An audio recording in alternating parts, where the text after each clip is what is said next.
Welcome to the LXC.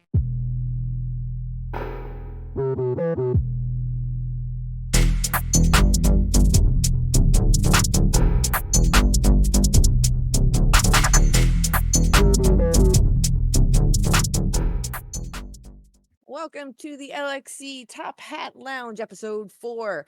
So this is Bish. I am with you today because our normal host, Scarlett, is not available this weekend. She is going to something like a wedding or something with flowers. I have with me 4 other people. Yay, we have a table. First up, we have Queen Frost. Hello, everybody. It's Queen Frost. I'm the current ADC for Contingent Red, and I'm happy to be here alongside everybody.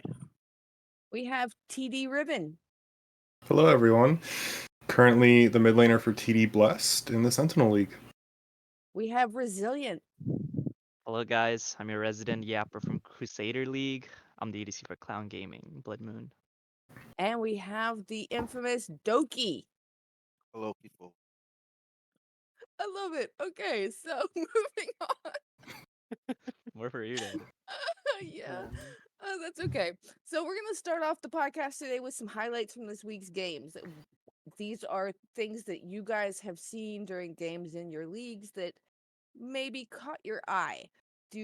So think about it for a second. Any of you have a game that caught your eye the most from your leagues? And we'll start with Queen Frost. I think from my league specifically, I liked the TD Royal versus Trash Panda Esports, just because like they were both kind of battling for third and fourth place in the division, and Mhm. then they get to play this upcoming week the first and second seed respectively.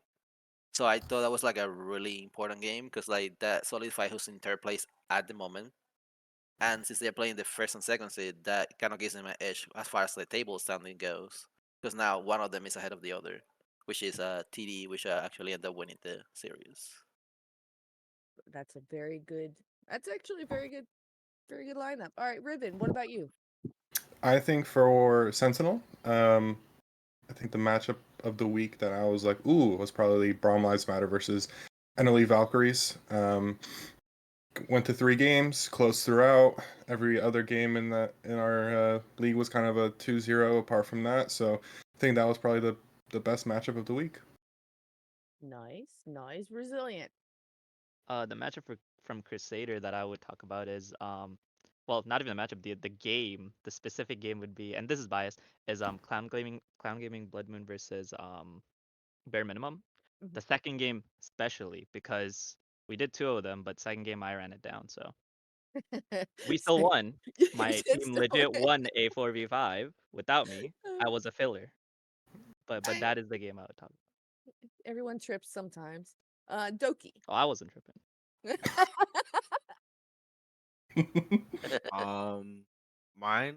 Yes. So I pretty much follow all 4, but I think mine would be Warden, Akuma versus Nog. Hmm.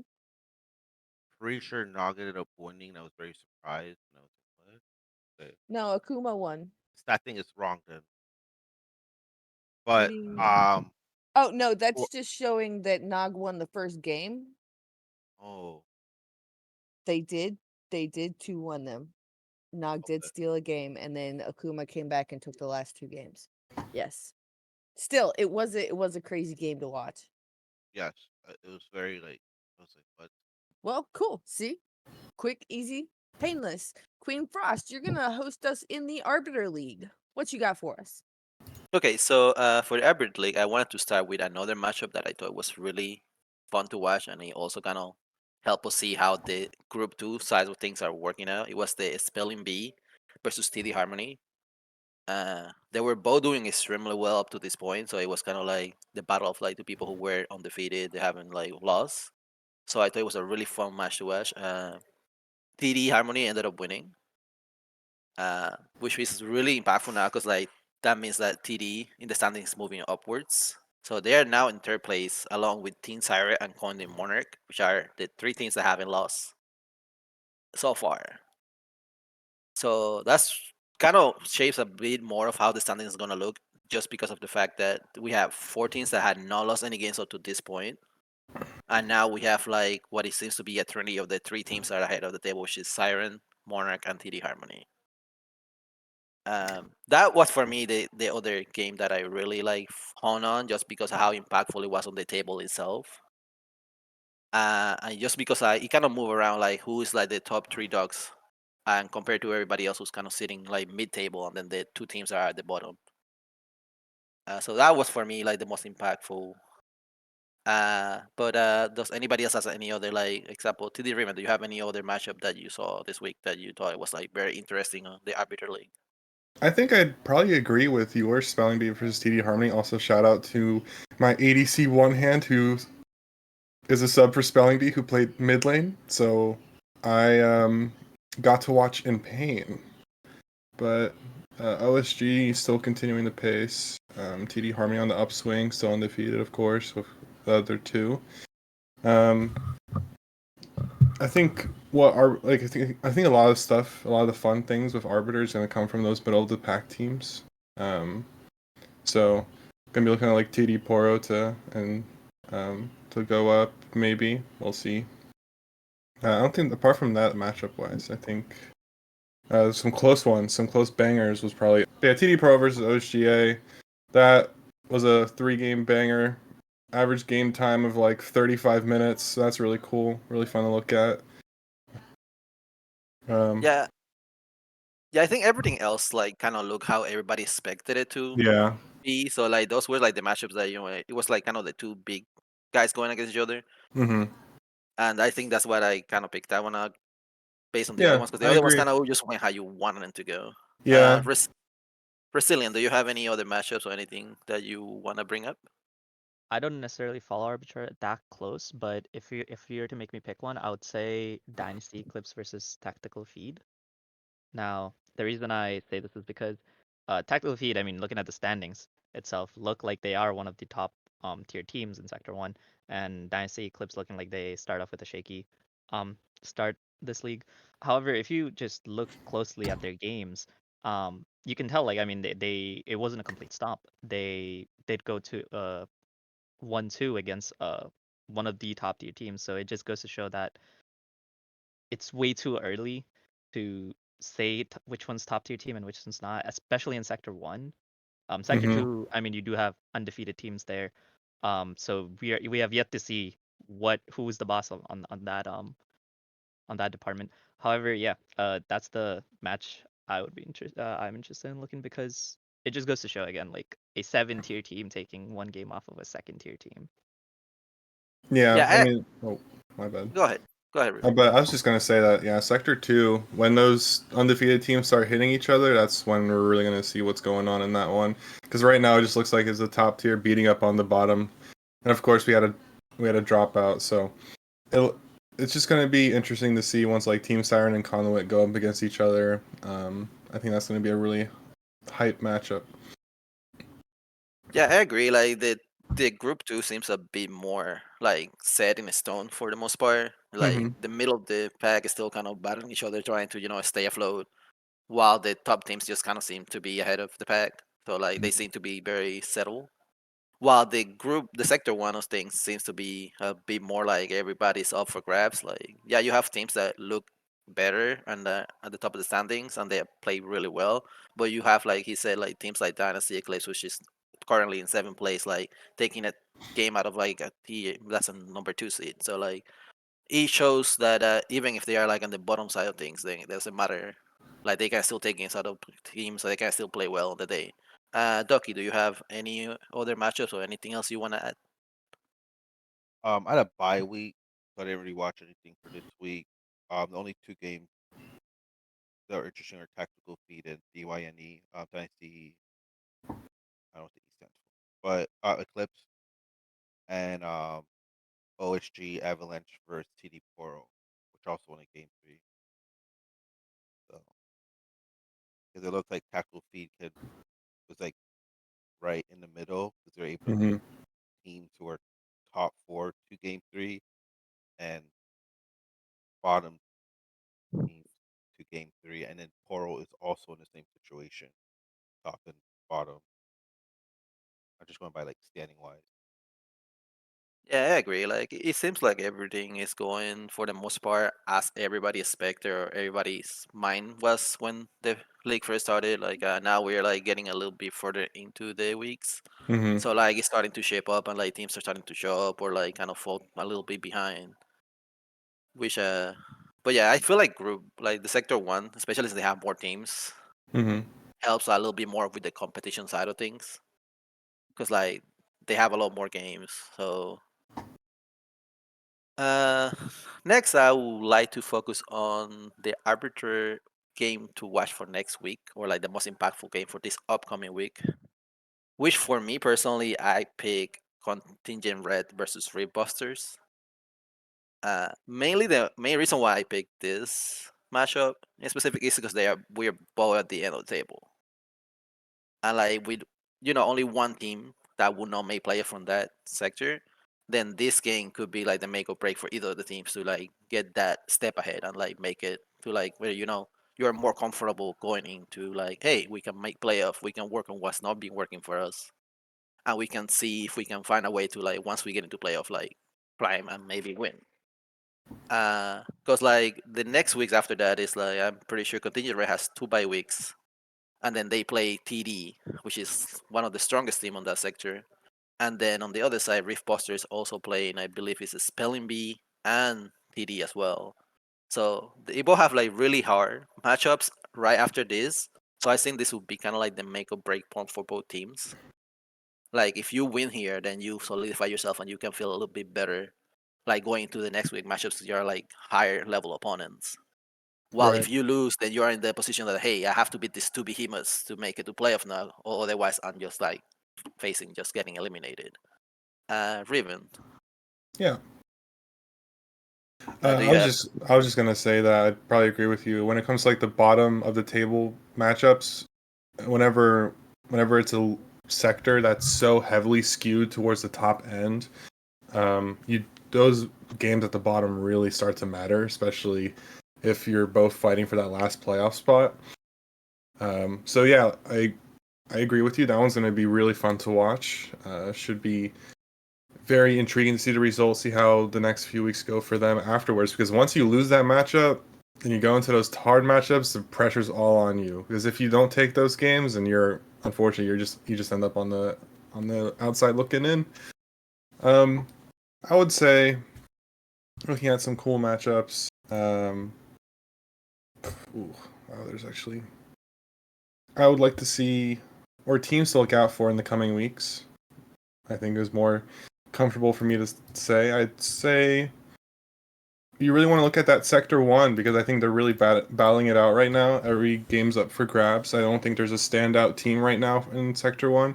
So I would say when you're looking at it, um, Tactical Feed, although they are second right now, they also have the most losses out of the top tier teams over there. So I think Tactical Feed might be a team that um, is going to look to try and clean things up over there in Sector 1. TD Royal, of course, number 3 right now. They're going to be going up against. Jeez. Oy. I believe Tactical it's Feed. OSG. Oh, are they? No, next week is It's Tactical Oh yeah, TD. you're right. PD That's Royale. gonna be a TD banger. That's gonna be a banger. So yeah, Tactical Feed versus TD Royal next week. So it's gonna be uh, number 2 versus number 3. That's gonna be a fun one, especially since Tactical Feed, of course, 4 losses. So they're gonna be looking to clean things up, and TD Royal looking to solidify themselves in that sector. I think that'd be my game of the week, actually. Yeah. Okay. Resilient. My game of the week for next week definitely has to be Tactical Feed versus TDRL as well. It may look like OSG Avalanche have clinched a first spot here in the standings. However, I believe they've already done their games for week 4. Correct me if I'm wrong. Um, Hence we could see the stuff in the docs. However, Tactical Feed and TDRL, I mean, each of they're not that far away from OSG, and regardless of who wins, the stats at least for the first 3 powerful teams is gonna change. So that match heavily influences the leaderboards right now for Sector 1. Yeah, I agree 100%. Ducky. So every team standing wise for Sector 1 is just playing against a team that's above them or below them. We got Tactical Feed versus TDR, Trash Panda versus RAR, and TD4 versus Dynasty Eclipse. So number wise, it's just good. And then for Sector 2, the only game I think that really matters is just Rift versus Red contingent, because that's pretty much playoff make or break. Mm-hmm. Yeah, I 100% agree. There's a lot of really good matchups coming next week. I feel like, yeah, as you say, group sector one has like a lot more bangers just because like the top of the table is just kind of battling against each other. So like, you could, example, if like TD Royal is to be the tactical feed in a 2-0 fashion, then they'll go ahead and take the second position. They'll move tactical feed to second. I mean to third.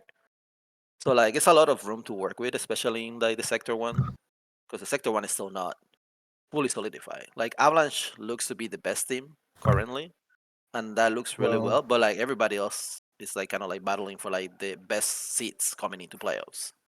right. Yeah. Uh, yeah, I I was think that's. Yeah, go I ahead. Sorry, I Rim. was about to say, I mean, if TD Royal 2-0s, then they might even hop up into first. No? Yeah. Oh yeah, that's actually Yeah. true. Yeah. Yeah, double looking at it. Yeah, they might There's a actually lot because to they play will. for. There's a lot to play for, yeah. Yeah, no, yeah, it's definitely, and it would like help them a lot because like I say, like when you're in a group that's like so hard fought, Mm-hmm. best seed is always the best because that guarantees you're gonna play against the best matchup. Yeah. Like you don't want to be in the middle of the pack because that's when it gets a little harder for you because like you might play another team that's like really good, and you kind of want to avoid that. You kind of want to like try to get the easiest matchup first, so that way you kind of go with a foot forward going into a playoff and stand yourself. I believe that's all I have to talk about for the Arbiter League. Well, thank you Uh, very much. That was actually really great discussions. So we will move on to the Sentinel League discussion that will be hosted by Riven. All right. Sentinel. So, just to recap Sentinel for you guys this past week, we had 3 really exciting games. Well, we had 2 blowouts and 1 close game. But to quick recap, we had Braum Lives Matter versus NLE Valkyries, and that was a 2-1 victory for NLE. Back and forth series. Jungle and ADC were the big focal points and positions to watch for this matchup. Questioning Error performed really well for NLE, and so did their ADC. How do I even say that? Arcanvios, I think that's correct. Really good carry performances from them both, really powering NLE for that victory. Cool picks from that game. We had Anila by Stoic in game 2 for BLM. They got that victory. That was a really cool pick. We don't really see Neela a lot. And then Tiny Fisted Fury had a really great game of Kennen in game 3. However, didn't close it out. So, a little back and forth, really enjoyable to watch. It was our streamed game, so if you want to go back and watch it on the LXC VODs, you can.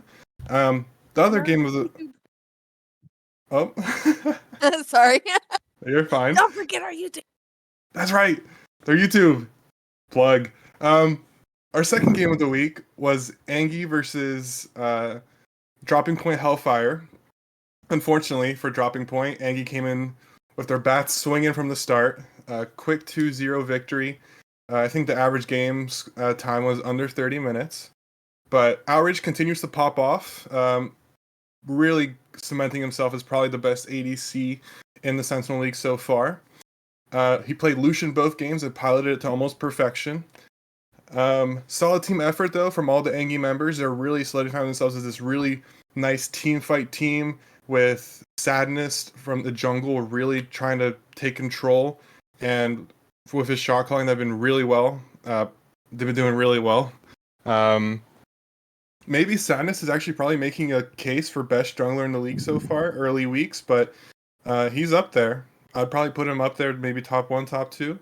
And then we also had the first Nefiri game of the split, piloted by Very Talented. So we had some really cool stuff coming out from Angie.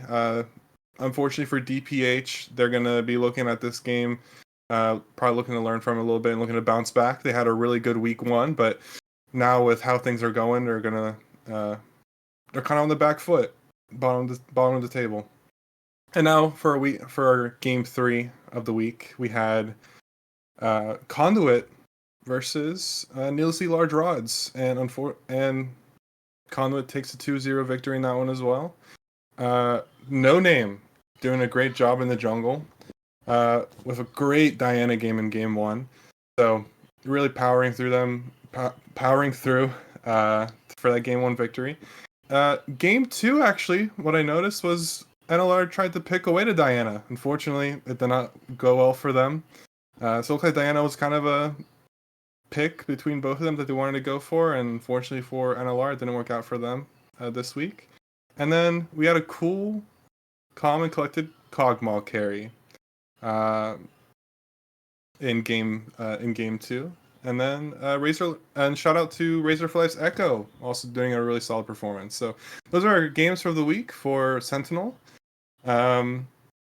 Just doing a quick standing recap for you guys. Angie currently first place with a score of 8-1. TD Blessed still remains undefeated at 6-0, looking to continue that this week. NLE Valkyries currently sitting at 6-2 in third place. Fourth place is Braum Lives Matter at 6-4. Fifth place is Conduit at 4-2. Sixth place is Roar Sentinel at 3-4. Seventh place is Dropping Point Hellfire at 2-4, and last place is NLR at 2-4 as well. All right, so just gonna throw it out to you guys. What was the matchup of the week for you guys? Anything cool that you guys noticed? I like the BLM versus NLE Valkyries. I thought it was a really fun game to watch. There was a lot of like different things. I think kind of sad for the Brown Lives Matter weren't able to finish that third game with the last minute what's called Nexus take by the Jorik. It was like overall a very very close series. Like game 1 got a little bit out of control with the Lao split push, sadly for the Browns Lives Matter side, and they ended up losing that game. And then the second game they bounced back. The Nyla pick was like really interesting to watch because like you don't see her a lot, especially nowadays. Yeah. So and then the third game was just kind of a banger, honestly. To be honest, like it kept going back and forth. The Kennen gameplay was absolutely amazing. I feel like I really enjoy watching Kennen. It's also not a pick that you see a lot, but it's a really really fun pick, and he brings a lot to it, especially team fights on flanks. Oh, but course. Sadly, the Jorik last second. Yeah, no, that was crazy. If you give Jorik an inch, he will take your Nexus. Yeah. And No. sadly, they ended up, falling to 1. But I think overall it was like a really fun and entertaining matchup to watch, and it could have gone either way. Yeah, highly recommend you guys check it out if you guys have the time, especially that game 3. Really good, really hype.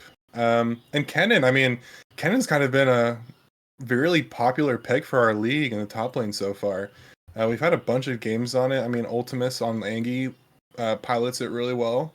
And Tynafus, if you're bringing it out in this series, I mean, maybe Kennen might become a pick for us a pick for this top lane pool in general, moving forward. Yeah, I think since because there's like the AP jungle meta currently is kind of like what's kind of so you got top jungle, you go AP, and then you leave the OP ADC's mid lane now, which is a pick that's been resurfacing a lot. So that kind of balances out your team a lot, and he has a lot of DPS. As long as you pick like a tank support, then you can balance out your team. So I think it's a really good pick. 100%. I mean, don't want to transition too much into picks right now, but we did have some cool picks in general. We had, I mean, I think I'm a cool pick connoisseur. If you guys haven't been really paying attention to Sentinel, this didn't happen last week because I had a bye week, but week 2 I played Misfortune mid in my victory, and I also played Kiana. So I like to bring out some cool champions. Maybe look out for me. A little bit biased here, of course. A little bit of ego sprinkling on. No problem with that. But Paladin Misfortune went 12-2-9, and I went 16-3 and something on Kiana. So 2 mid carries from me on week 2. Some cool picks I don't really see. I think Misfortune as well. She's really popular in our league. I think she's really popular in all leagues. So I just kind of tried to throw my own little spice on it, especially with this mid ADC meta. And And we also, Lucian got whipped out a bunch of times. For mid lane, Ezreal, of course. I think we're still looking for that Zeri coming out. Maybe I'll be the first one to bring it out. We'll see how that goes. But some cool picks overall. I did see an Anivia. I think Kama is bringing out a lot of Anivia on Brawl Lives Matter, so that's something to look out for. And we had Questioning Error bring out a Shaco. That's so wild. I don't. Infamous clown. Yeah. Just wanted to kind of recap some of the team notes in general, or how our teams are doing overall. Just give you guys an insight, our viewers, into how each team likes to kind of play. Starting with Angie, we're just gonna go top down through the standings. Angie, big team fighting team, currently probably one of, if not the best team fighting teams that we have in our league. We have Ultimus kind of doing a good carry top performance so far. I don't know, it's kind of hard to kind of pick an MVP on this team, because you would say, oh, it's probably Outrage on ADC because he's kind of just popping off every game, but I like to just kind of refer to like Gumayushi's old saying of the ADC is the egg and the ramen. You can't have a good ADC performance without the rest of your team doing really well, and they're doing very well for themselves. Every player on that team is firing on all cylinders for Angie, so really excited to see how they continue on later weeks. I have, I believe, week 5 circled on my schedule, because that's when we have Angie versus TD Blessed, I believe. And speaking of TD Blessed, that's my team. I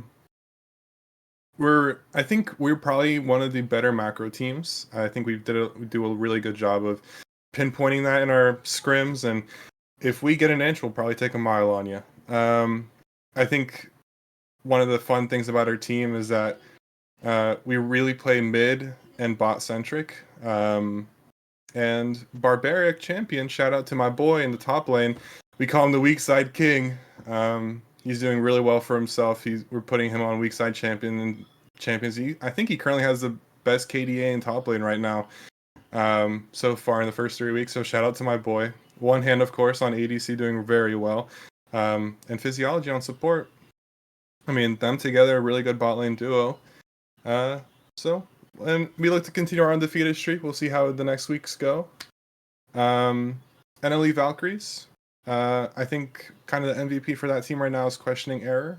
I think he does a really good job of facilitating his team. He does a lot of good carries a lot as well for that team. Lots of pick diversity for that team. I think we saw the Shaco. Yorick. That's kind of so wild to me that Shaco and Yorick are picked in the same game. And yeah, so far they've been playing a lot of close games for them. Close week 1, close week 3. So they're kind of scrappy. Brawl Lives Matter. Tiny Fist of Fury's having a good split so far for top lane. We have Drakenrich having the most kills among junglers right now, and the second most assists. So they're doing pretty well. They're going to be looking to bounce back after that close loss to NLE. And they also played Angie really close in week 1. So this team might want to keep an eye on them. Played Angie close, and then they lost a close one to NLE. So we'll see how they end up doing. And of course, we play against them this week, so fun stuff. Conduit Prime. No name, probably MVP for me on that team right now. They're punching up. I believe this was a gold team that decided they wanted to play up into the plat. So good for them. Always a big fan. I actually did that last split in fall. So they're doing a really good job with that. I actually played in an Emerald League I played in the BOL. I guess it was called BOL Plat still back then, but it was the Emerald League effectively, and I was punching up with my team because our top laner ended up ranking into Emerald. So we were just like, we didn't want to disband the team, so we ended up doing that. We almost made playoffs. Fun stuff, fun lore. But yeah, Conduit Prime doing really well, punching up, all around team effort being shown from them. When you're punching up like that, everyone on your team has to be on the same page and really looking to grow as players. A lot of team fight comps, and that's easy to execute. And then, lots of Kog'Maw. Kog'Maw is my boy. Used to be an ADC player. Love Kog'Maw. And I'm excited to see how they end up doing for us of the split. Roar, so far, I'd say my MVP is probably Fevers. Jonicus is also doing pretty well. I think they kind of want to play through the top side and want to give Feathers a lead and kind of go from there. Unfortunately, they're not off to the greatest start right now, but they're going to be looking to bounce back. Close week 1, but unfortunately against TD Bless, it didn't do too well. But yeah, I think right now, Roar just needs to find their way through the early game. At least that's what I saw in our game. And I think they'll improve. I think they have a good shot at improving, especially when you have Feathers on your team. That's a really good top lane to rely on. DPH, great week 1, but I've struggled since. Week 1 against Veracity, and then Veracity ended up dropping out. So I always joke around that they made Veracity drop, but we'll see how they end up doing the rest of the split. Unfortunately for week 2 and 3, I've not gone well for them, but they're going to be looking to bounce back. Lots of Jinx. That's all I really got to say. Lots of Jinx. NLR, unfortunately, haven't won a game yet. So I think for them, really just going to be looking to establish an identity for themselves and try to figure out their early game woes. And that's kind of the team recap for every team. Is there any team from our other guests that they'd like to kind of mention, or anything that you guys have seen, any players that you guys want to look out for? Kind of went on a big rant. Well, I mean, Angie has clearly cemented themselves as one of the top tier teams, and Mm-hmm. I have played with Outrage myself back in Plat leagues when Emerald didn't exist, Mm-hmm. and back then he used to play top lane. I did know he's his infamous Kaisa and Zaya are here and there, but yeah, I mean I'm rooting for my boy Outrage. He got this. They're doing He's very well. crushing it right now. A little bit of lore, a little bit of backstory. I actually was the sub for Angie before the season started. I tried out for mid lane for their team. I ended up because of my schedule, it didn't really fit with them, so I ended up doing sub. And then, as the story goes, one hand ended up reaching out to me and asking me if I was looking for a starting spot. So a little fun stuff for them. The Angie guys are my boys. I root for them when I'm not playing them. Really excited to play against them coming up. It's gonna be a really hype matchup between us. Are you preparing? Like, are you guys? You got like analysts in there or something? Or Hey how's man, the prep going? I guess. we're excited. I think that's the match. I think that's the matchup that a lot of people are really kind of hyped about. Especially, I mean, I know the Angie guys are hyped about it. We're hyped about it. Should be really good in week 5. I mean, that's going to be in a couple weeks, but I think that's going to be a banger. As a whole, if you look at these early MVP players, I think every team has that one player on the team that's kind of a standout. I don't want to get too much into MVP discussion because we are going to have that later on with our community questions, but it's kind of really like it's only week 3, so it is really hard to really choose an MVP. I think you look at some of these stats right now, it's kind of skewed because Angie have played more games than like TD Bless, for example. We were currently undefeated, and Angie has played 3 more games because we were on a bye week. So, but overall, I mean, both teams, all 5 players for TD Blessed on the top 10 KDA, 4 of Angie's players on the top 10 KDA. We're just completely dominating that section right now. So, that'll be fun to see. NLE Valkyries and Braun Lives Matter, they're kind of looking to cement themselves in that top part of the ladder of our standings. Braum Lives Matter, playing everyone close. Played Angie really close, so should be exciting to see how they end up going. I mean, we're going to have Braum Lives Matter versus TD Bless this week, so that should be hype. We'll see how that goes. Maybe have some spicy picks planned. Wink, wink. We'll see. But yeah, is there any other matchups for this week? There's only 3, so is there any matchup that kind of sticks out to you guys? I think the TD Bless versus Plans Matter is probably one of the most hype out of the 3s that are going on. Mm-hmm. Just because you guys are undefeated, so you guys are looking to cement your undefeated streak, and then Browns Lives Matter is looking to try and get a few games in and try to move upwards on the standings. Mm-hmm. I think you both are very fun teams to watch, and you both have like your strengths and your weaknesses, so it's gonna be really fun to see how you guys match up against each other. So I'm really hyped for that matchup, to be Mm. honest. Another matchup, well, the other matchup I'm really excited for is actually going to be Roar versus Roar versus Conduit.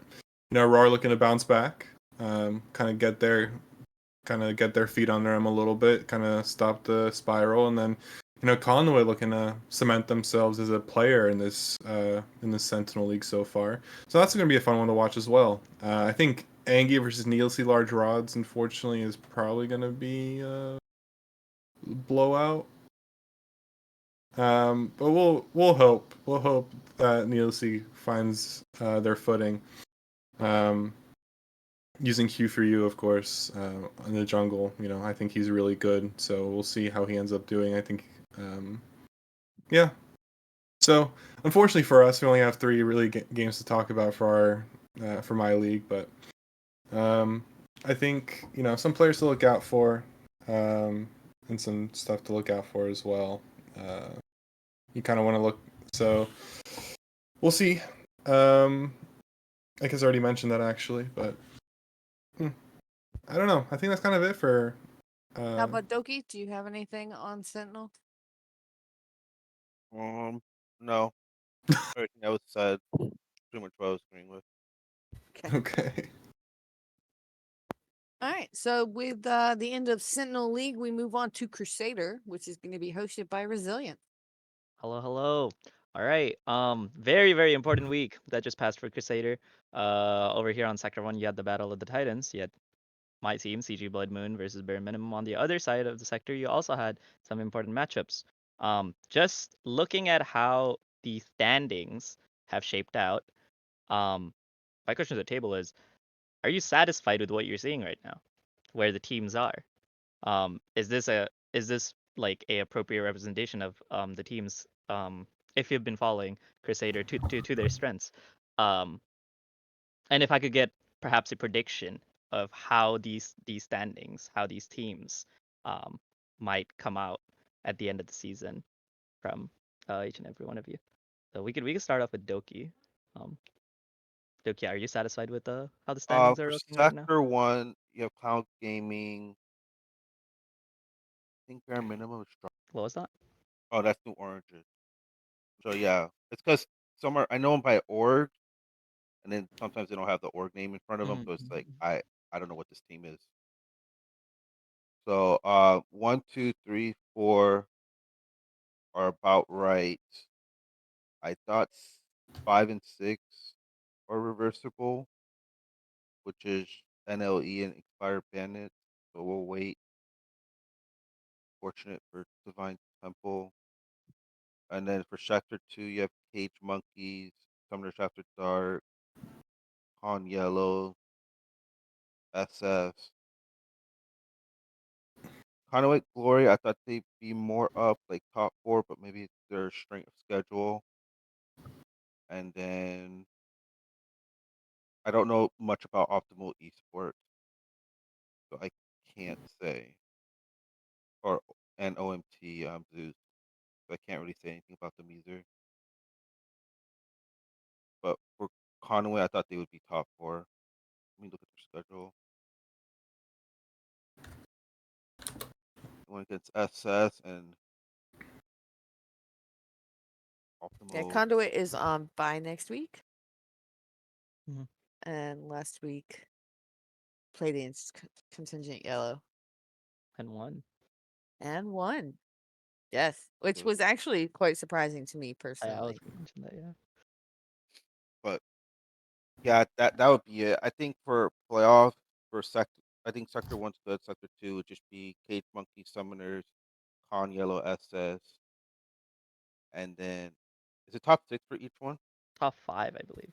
Oh, top Yeah, 5. top 5. Correct me if I'm wrong. Okay. There is talks in the works between me and Soul, so depending, I don't know if the possible playoff change will hit Crusader or not, but we will have updates. It definitely will be hitting Arbiter. So watch out for that announcement. Sorry, keep going. Yeah, I'm okay with how it is right now. All right, Queen Frost.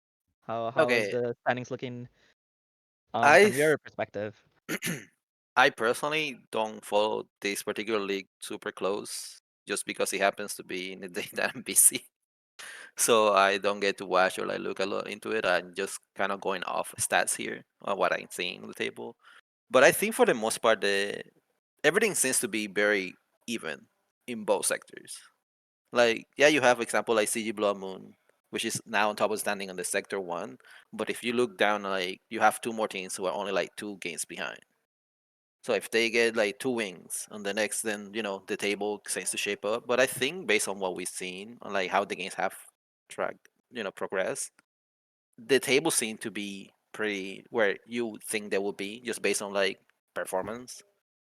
Like, yeah, 5 and 6 on sector one could be, either reversible since they have the same record. And the same thing could be said for like example, like in sector two, every team on the top three has like 4 wins. It's just like the games they have lost that have kind of like shaped them into 1, 2, and 3. So yeah, for the most part, I think like everything shapes up as expected. It's a lot of up in the air just because like everything seems to be so close in between all the teams on both sectors. So I think like the upcoming matchups over the upcoming weeks is what's gonna really shape these both groups into what it's gonna be moving forward. I agree. I mean, Sector 2 looks like it's going to be the more scrappier group as of right now. I mean, Sector 1, you have Clown Gaming, of course, at the top, but like you said, I mean, Bare Minimum and Roar are 2 games behind. Sector 1 almost has kind of a feel that it could become top heavy. I mean, unfortunately for Divine Temple, they're not doing too well, and Expired Bandits and Enely Marauders are both at 4 losses. So we'll see how that one ends up playing out. Overall, I think the standings, though, kind of, I mean, I'd say they're kind of okay where they're at. I don't think there's anything too crazy going on right now in Crusader. Right? Yeah. Yeah. I would agree too. My personal opinion now, this is again biased since I play in the league and I play in the team. Fair enough. For sector one, I think us being at the top, we've cemented it. We've taken 3 weeks. We're, coming off of a huge momentum. Bare minimum did have that momentum, and we did take it away. Cementing them as the second team. I really think Expired Bandits should be higher. I think they had very tough matchups for the first few weeks. It's going against us, going against Bear. I don't think they've got against Bear Minute, but going against Roar. I think in the next few weeks we will see that I have high hopes for Expired Bandits. I think they will be the fourth, at least. Okay. For Sector 2, I can't really say much except for the fact that I really, really thought that Conduit Glory would be much more higher in the ranking. It's surprising they aren't. Them taking a game off last week from Contagion Yellow, I was not shocked by that. I do think this team has really good potential. I don't think they have yet to play a game with their starter top. Believe it's CZI. Love that guy. He actually, fun fact, he actually did try out for CG Blood Moon. And I really liked him. However, did not pick him, due to schedules and whatnot. But I'm glad to see him in this league, and I for the first 3 teams, Cage Monkeys, Summoners After Dark, Conjuring Yellow. I definitely think Summoners After Dark have a slight edge in terms of stats. It just looks like, just from the stats, that they play together as a team. They have those KDAs, they have those KP. So to me, I feel like that team might just come out on top. Right now they're pretty even, so still a bit more progress to go off on for Sector 2 for Crusader, but things are slowly shaping, which is nice. Which brings me to again, more biased questions because I'm on CG Blood Moon. Of course. Last week, CG Blood Moon taking a game off of taking 2 games off of Bare Minimum. I did not get to see the entirety of the pick'ems, but I'm pretty sure it was a split, like 6 people voting for Blood Moon and 6 people voting for Bare Minimum. But what are you guys' thoughts? I'll start off with Doki again. Can you repeat that? Thoughts on Clown Gaming Blood Moon 2-0ing Bare Minimum. I don't follow the league that closely. Does that make sense to you? No? But Yeah. I will say, for the faction stuff, Bare Minimum is top 3 compared to all the other teams in the faction. I see. Queen Frost. Like I said, I don't get to follow this super close, so I'm just mainly going off of stats. But like, it was a really like stats wise, looks like it was a really good series. Uh, it's good. I think to a certain extent, it's good that bare minimum kind of show a little bit of the cracks, so that way they can now work on the stuff to better themselves. Like I don't think it was like a blowout by any means. It was just like good games. It's just kind of like happens to be like they couldn't perform as they want to, so they ended up sadly falling short to 0. You guys show a really good game, and I think that is to tell that you guys ended up winning 2-0, and you guys are now on top of the standing on Sector 1. So that's my opinion on that particular matchup. Thank you. Riven? Yeah, no, I think that, I mean, good matchup, top of the table matchup. Always love to see it. I mean, you guys had a pretty good game one, your top side showing out. And then game two seemed like it was more back and forth, and you guys just pulled it out. Oh yeah, So game two. yeah. If you want insider info, game two, I definitely ran it down. I believe Not the the fight that rundown. actually the fight that actually that Two and determined the win my was boy. actually a 4v5. I Oh got caught. shoot! I got caught at a dragon pit, and it was a 4v5 fight, and my team won surprisingly. So yeah, I mean, You, props to my team. I got you carried pulled there. his Ven. You pulled his Ven. That's what you did. Yeah. Porous Pulled man his is still Ven. taking fire. Yeah. Either way, very happy with that outcome. The other match of the week to talk about was Contingent Yellow, who were submitted as first, I believe, last week, if I remember correctly, losing to Conduit Glory 2-0 there as well. Thoughts on that, Doki? Doki? I don't He's think he dead. has thoughts on it. Move on. He's All right, dead. Queen Frost, if you want to share your thoughts. As part of the contingent org, I was rooting for my boys. Sadly, on the day, they just weren't the better team. Conduit play a really good series, and they got away with a 2-0. I mean, that comes to show, like, even if you're a really good team and you're like, people are like rooting for you and you look really good, you cannot slip into like these matchups and Mm-hmm. like maybe they were overconfident going into the matchup and they thought, okay, well, it's Conduit. They're like 0-4 at the moment, like you know. And at the end of the day, like they play better on the day and they got the 2-0 win. So I mean, that might just be kind of like when you smack a Titan and you'll be like, hey, wake up. Just because I'm on the bottom of the table doesn't mean it's a free game for you. Right. So maybe that will wake up contingent. And looking forward to the next games. Yeah, definitely agree with that, Riven. I Yeah, Pop. spy with my little eye a Garen top that popped off. You know what? Yeah, he did. I respect it. I respect it a lot. Man, Garen as a pick has been crazy. I mean, you look at this matchup though, and it seems like I haven't gotten an opportunity to watch it, of course, but just looking off the stats alone, 43-minute game one, 37-minute game two. So these teams really scrappy, fought it out. I know some really cool picks overall. I mean, of course, the Garen is what my eyes immediately hover to, but Victor is a pick that we don't really see too much right now because of the meta and how it's shaping up. So seeing a Victor mid is always nice. Nice. We also did have a Warwick jungle. So that's really cool. We don't really see Warwick in competitive. He's usually kind of banished to the realm of solo queue. So overall, I mean, great job. Great job from contingent Glory. or conduit. Conduit. Jeez, they're both are with a Yeah. C. My Yeah. bad. Yeah. You win. Imagine how I felt when the drafts said BM versus BM because Blood Moon and bare minimum. Okay, that's really funny actually. But great job, yeah. From kudos to them. Played really well. Were able to pull it out in 2 close games. Yeah, and another thing to add on is like Yellow was the top tier team, right? And Mhm. yeah, just like you said, like we are seeing the cracks on the top tiers. My question is, coming off of a momentum that kind of makes or breaks a team, they're going up Mhm. against Optimal Esports, and Optimal Esports right now is, you could look at the standings and you'll be like, oh, it's just a lower tier team.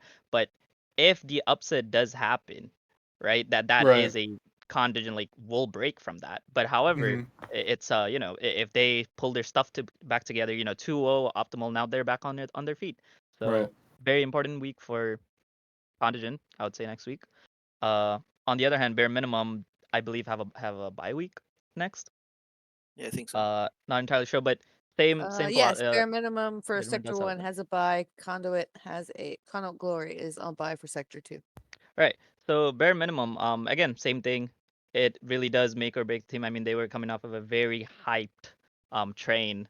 Sadly losing to my ending ass. But either way, the next for Sector 1, I feel like the next week I actually go against Doki's or Roar. Cloud Gaming Blood Moon versus Roar. Which will cement possibly who's gonna be the first in that sector. Yeah. Any thoughts on that? If you guys have any. Um, I wanted to add Doki something himself, real quick perhaps. before I talk about this. I wanted to talk about the bare minimum having a bye week is Right. actually really good for them, in my opinion. Mhm. Just because having that bye week just kind of helps you like look at back at the videos, see what you did wrong, reset your mental, come back to the next week with a fresh mental. You're in a better spot because like when you're in a row and then you kind of get knocked down a little bit, it can be a little impactful. But having that bye week in between the next matchup, it helps you kind of like settle yourself and like be in a better mindset for that. Now, as far as the Clown Gaming versus Roar, I think it's gonna be a really fun game to watch. Just like as I was saying before, Roar is literally just 2 games. So, if they win, then they will move up in the standings. And like I Now, think just like in paper or looking at how the games have been going and how both teams have been playing, Blood Moon is the favorite. Just Mhm. as far as like, how you guys been playing, how everything's been panning out. Roar has had a few struggles here and there. So like I'm really looking forward to it. I mean, I think it's still despite that, like you guys are like still cementing on first place, it's gonna be a really fun game to watch. I I will think say Roar did lose to bare minimum in their matchup, however, with a different lineup. yeah, but So like I I say, think that like also really matters, the lineup it that does they matter a came lot. against. But I will also say like on the day, it also helps like which teams play better and Right. which teams better prepare. So like you never know right at the end of the day because like Yeah. you could have like a really bad off day and then like that propels like bad games. You could lose games or you could have a really amazing day and then you win games. And like I Yeah. said, both teams look really good. You guys just look ahead in paper and you have guys has been playing better overall. But like I Mhm. feel like it could go either way. I personally think Blood Moon will win. But like I said, it's on the day and how the games panned out. Riven, do you have an opinion? Yeah, I mean, I think Bloodmen are obviously favored, but Roar's gonna be looking to do a comeback. Losing the bare minimum, so they're probably gonna want to see and give you guys their best punch and see what they end up coming out with. Because if they take a game or two, or even just beat you guys, then they're gonna be right up there in the top of the standing. So we'll see. I mean, I think that's gonna be a hype matchup for you guys. You guys coming off your big win, so I think there's a little bit to be said about like mentals, of course. When you're looking, if you're a team that's looking to punch up a little bit and get into the higher tier of the standings, you're gonna probably prep more. And if you're coming off a big win, then um, there are sometimes egos that might need to get checked a little bit. So we'll see. I don't know. Yeah. I like it's one of those things where like you come in confident, maybe you don't do enough prep. The other team comes in really confident with prep, and then you end up getting a punch on the chin. So I think it'll be exciting to see for you guys. Matchup wise, I think. Did someone? Okay, I just saw the Clown Gaming logo change. Live in real time. Um, The so gift that keeps on giving, huh? yeah, maybe that was the sign. Yeah, that's You know, I guess in the edge. yeah, it gives them the edge. Actually have a blood moon behind them now. Yeah. That's scary. Actually, you guys just got buffed. I think you guys win. I think you guys win next week. No contest. The Rip. Um, logo. the logo changed. Yeah. Yeah. So my opinion on Uh, obviously again biased because I'm on the team. Mhm. Coming into the league, actually, I consider Roar one of the teams to look out for. So Mhm. I am in no way underestimating them. Mhm. You know, I am treating them just as any other team. Mhm. Uh, so yeah, it's gonna be an awesome thing to watch. It's not gonna be streamed, but you'll see the win screens. Right. So other than I believe we did cover like the interesting matchups. Is there any matchups specific you guys are looking forward to? And this could be either next week or just any team versus any team. I From mean, Crusader. I I do have one. Um, I mean, Cage Monkeys and Summoners After Dark play this week. No, That is true. That is true. Yes, I well, completely forgot number that one, one. number two. Yeah, number one, number So, two. their Cage Monkeys are going to be looking to cement themselves in first place, and Summoners After Dark are going to come at them, see if they have something to say for it. So I that'll be fun to see. personally am rooting for Summoners After Dark on that one. I mean, just by going off of stats, I feel like that team plays together, Mm-hmm. loves each other, and at the end of it, love wins it all, right? Yeah, there you Me go. too. The power of friendship. The power of friendship. They're winning the stats boards right now with the power of friendship, so Yeah. Definitely. so just keep it Uh, going, keep it going. Um, any matchups you think, Queen Frost?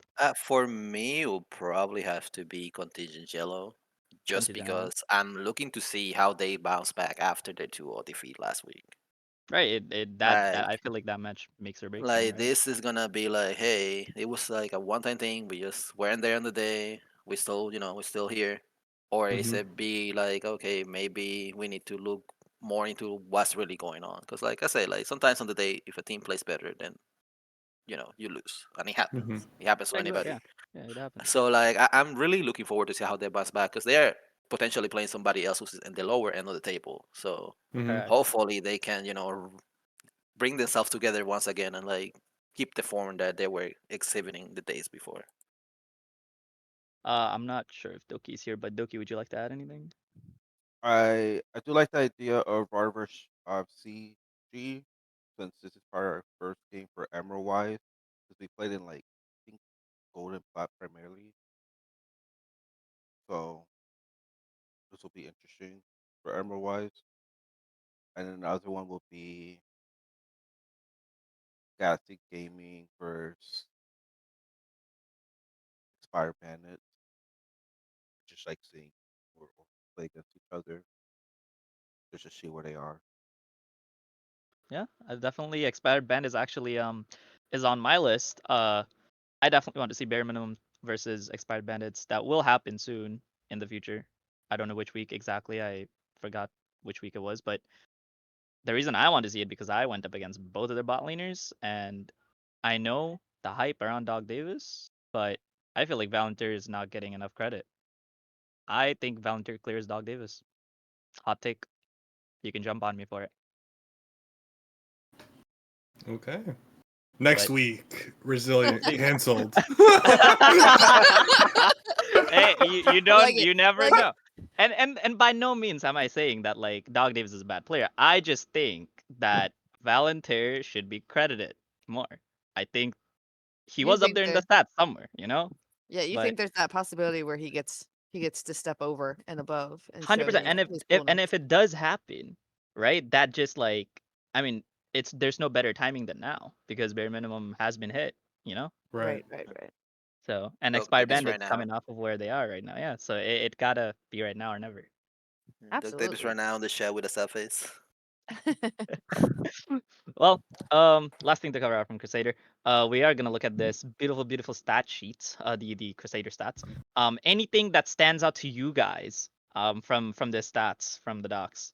It could be a team doing something ridiculous compared to other. Could be a player doing something ridiculous to other. We can go off with Doki if you wanna start us off. Anything from the leaderboards that's just catches your eye that you have to just mention. Nothing that really super stands out, other than how to train your Elder. Only Raw and Expired Bandits, I guess, have killed Elder, one each. Is That's that is that that, is that true? Is that correct? Has there only been 2 elder takes in this entire league so far? That is what the API says, and the API pulls your stats directly from the games. from That is Riot. So crazy. yes, sir. Only 2 elders so far for Crusader. I mean, that doesn't really surprise me. I mean, even Sentinel, there's only one elder take. Fair enough. So yeah. Queen Frost, do you have anything that just catches your eye when you look at the leaderboards? Hold on, give me a second. Let me pull it up real quick again. I mean, there's a lot of steals. It looks like, because like if you look at the stats from the other leagues, there's not really a lot of like monster steals. It's always they're in between the 1 and 2 at the most. But a play with 3 steals is actually something that kind of catches my eye, because like you don't see that a lot. Mhm. So Blada from CG, congrats on stealing 3 epic monsters. That's actually, in my Good job, opinion, Glada from Conduit. yeah, you can do it. Also, Leona being the most banned also kind of catches my eye a little bit. Mhm. I mean, I do think she's very strong right now, but like, I don't think she will be like the most banned, in my opinion. I didn't see it panning out that way. Champion just doesn't take So damage under tower. he doesn't take damage, period. Nope. Can But You can yeah, be hitting her and she'd be tanking 6 with her W and yeah. still Like not die. example, is the second most banned is Brand, which makes sense. Brand is super popular right now, and he does like a ton of damage. I mean, pre-nerf he was a quad flex. So Yeah, granted, he could also play Kinda is. top lane. He could also play top lane too. Technically, we haven't seen it top really, but Brand wherever for he a while, wants. yeah, he could literally play every lane, but essentially. So I mean, it makes sense. I mean, he got that little tap on the wrist with his E, but yeah, I mean, it doesn't surprise me the champion is still really good, especially between jungle and mid. So Yeah, I agree. I think when you look at the stats, I think a big stat for me personally when evaluating players is their average gold per minute and average damage per minute, because they usually, I mean, ADCs usually dominate that a little bit because they, depending on how the team plays, you kind of want to probably funnel your ADC player, but looking at that sometimes gives you a good idea of how a team's doing, because if there's multiple players leading towards the top of that average gold and average damage per minute, then you could kind of say, okay, that team is doing really well. They're stomping. So shout out to, I believe, how do you say, a striker? Is a striker? I don't know. It's a fun name. The The guy who's the top of the KDA. yeah. Average Average gold and gold and average damage. Active duty and McDuck. McDuck. Is it striker? Is that how they want to say their name? I would Yeah, assume. it's the same guy who's on top of the KDA and Oh, they are. well, Oh wow, Yeah. he's That is what I was he's so talking about. he has big When I said boy. 2 minutes 1, after dark having 2, 3, those.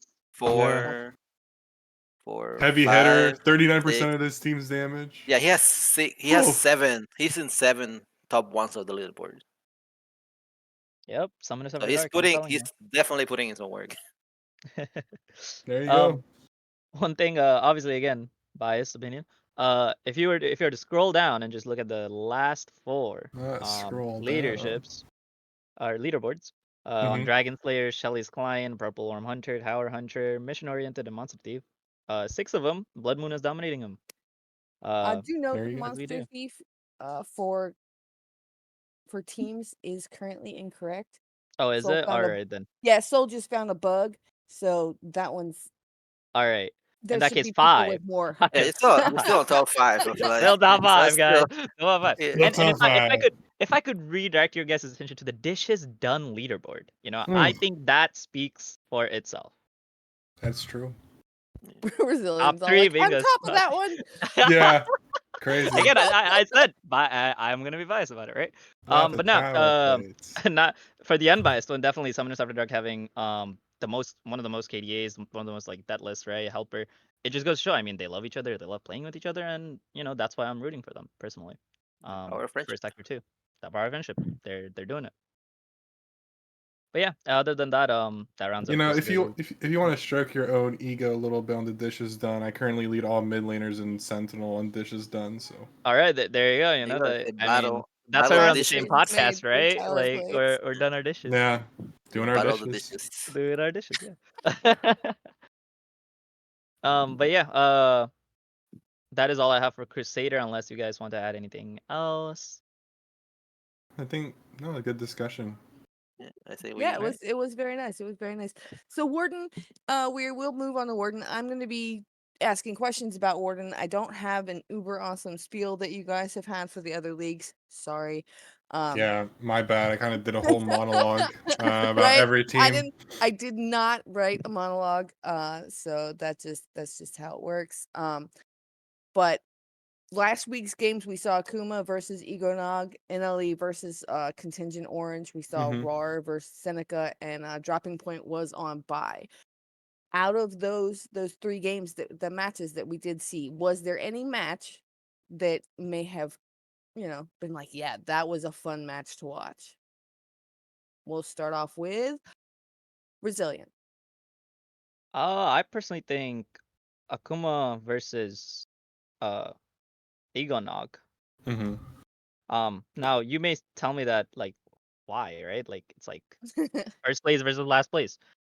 I really wanted to see if if Akuma did drop a game or not, you know? Because Mhm. like if they would have weakness, like that's where we would see him, right? And Mhm. surprisingly enough, I don't think they did. I think they won both games. So Um, right, We're Hmm? 2-1, right? week they 3. did. 2-1. No, Nog won the 2-0. They first did. game. Yeah, it was Nog Oh, 2-1. Nog did. Go, Oh, yeah, oh, Nog won the sorry. first game. So Akuma there you took go. the This is last what two. that is. So when I try to look at these like matches, like first versus last, that's what I look for. And like I mean, not being able to take out one game, right? And that being their only win so far, I believe in the league. Goes to show there's potential. There's potential. Something worked, or perhaps something didn't work on Akuma's side, but still, win's a win, you know. So Mhm. just gotta take it step by step, you know. It is kind of when you come into these leagues, some teams will be just more prepped than others. So just uh, it's just It about how really, you adapt. it's really interesting because when you look at that series, you kind of see the story of it, and you're like, oh, they come in swinging, quick 24-minute game. Then Akuma fights them back game 2, 34-minute game. Then Akuma stomps them game 3. So, Exactly. You know, like you got to figure it out. so it went stomp to nice and scrappy to It, stomp, and so it's the kind of went all the way down the spectrum. yeah. A Right. full right. 180, if you will. Mm-hmm. Okay. Doki, looking at the stats, was there any game that kind of drew your attention? It was pretty much Akuma versus um Ego or Ichigo. Ego. It's Catching Ego. it on whatchamacallit on the stream. I was surprised they dropped the game, and then someone told me they were in third game, and I was like, "What?" And I started watching it. I don't. I have Akuma as like a top 2 team, Mm-hmm. so Currently sitting in second place at the moment. yeah. I don't. The other team can be like a big question mark, but I normally have them as top 2 if they're in the Diamond League. Okay. Okay. Queen Frost, what about you? I also kind of had the Akuma matchup just because I was watching on a stream. So No, it's quite all right. What yeah, was your but thoughts? yeah, no, I thought it was a really fun game to watch. It was kind of like the hero arc for Akuma when they got punched down first game, and then they slowly were evolving to their real Listen, form in the last game. listen. So The computers were calculating. They were yeah, no, calculating the weaknesses. They're just like, oh, yeah, they had Jarvis working overtime on that one. yeah. But 100%, it was a really fun game to watch. It was also really nice to see like a team like Egonog, who seems to be on the struggle side of things, like give a good competitive showing against like one of the top teams on the standings. I think overall was like really fun and enjoyable series to watch. Like it started really crazy because people were like, "Well, this is supposed to be a really good team," and they just kind of got a little ran over. And then like you can see in game 2, they were like, okay, they're starting to get back their form. And then in game 3, they were like, okay, well, this is the Akuma we want to be, and this is who we want to establish ourselves as. And they just kind of like took over the wheel and just like, so you run me over game 1, I run you over game 3. Right. So yeah, overall like a really fun series to watch. I think like having it be a 2-1 that helps Egonog, kind of like be like, okay, you know what, we took a game out of one of the best teams. Mm-hmm. What can we do to emulate this game 1 against other Right. teams, so that way we can beat them as well, and like hopefully move up in the table. It's a Right. good series to VOD review. I mean, you look at it. You guys win game 1. You came in prepared. Um, game 2 was nice and scrappy, and then game 3 ended up getting stomped. What happened between game 1 and game 3 that made you guys lose, or was it just Akuma, kind of finding their form in game 2 and coming into game 3 with a plan to kind of figuring you out? So, those types of series are really nice to VOD review because then you can see what you did well and see what you did poorly, what changed between game 1 and 3. So, Absolutely.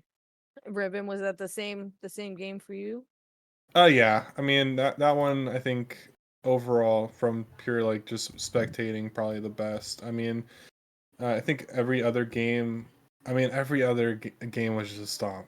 I mean, you look at it, it was just 2-0 stomps throughout the league. So apart from Akuma and Ego. So I don't think. Yeah, I think that's probably my game of the week for Warden. Cool. Yeah. Well, next week we're seeing Raw Street Logic, who is ranked 6, fighting against Dropping Point Black Frost, who is ranked 3. We see Contingent Esports Orange, who's ranked 4, going up against Egonog, who is currently last place in 7th. And then we're seeing Seneca Esports, who is ranked 1, fighting versus Akuma Shurikens, who's ranked 2. What game do you guys feel is actually going to be the most impactful on the standings? And we're going to start with... We'll go ahead and start with Ribbon this time. So with me, all right. Yeah.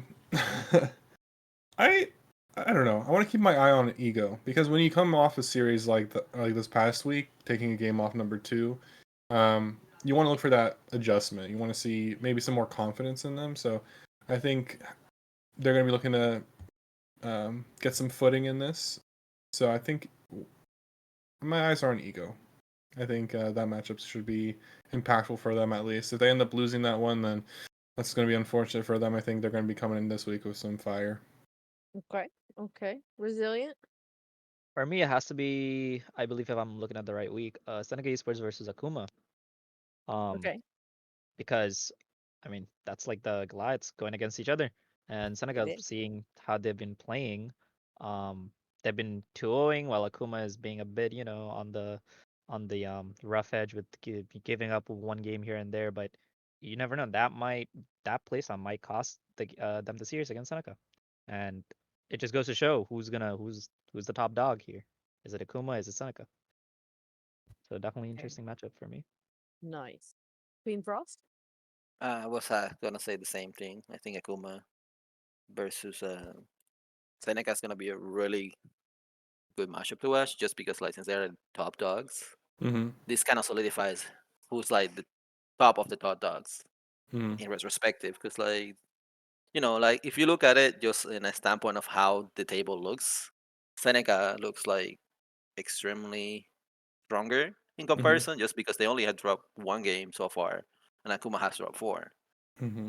But at the end of the day, like they say, sometimes a win is a win. So at the end of the day, it just comes to who shows up and who's like ready to go. So I think like this is gonna be a really fun matchup to watch. It's gonna be two hard punching titans going against each other. Like I say, in paper, Seneca just looks better, but Akuma has shown that they can play a really clean and really good games. So I'm looking forward to see how that specific matchup pans out. Awesome. Okay, so Doki, before I get your opinion, something I want to point out. My personal thought is that it's the RAR versus dropping point for me is going to make the most impact on the standings, because if RAR 2-0's dropping point, that slides them way up in the standings. What do you think, Doki? Um, well, because it's top 5 playoff, Raw needs to win at least 2 out of their next 4 games to make playoff. Yes, I take that back. 2 out of 3 games because because they have a bye week for last week. correct. Unless they get a random win, then I guess they have to win at least 2 out of 3. So, and I would say this is their other team. Third best chance out of the 3 wins. This next week is EGO, and then whoever wins that, I believe, just gets knocked out of playoffs, and then they play against Contingent would be their second best way of getting to playoff. Okay. And do you feel that this match is going to be more impactful than 1 versus 2?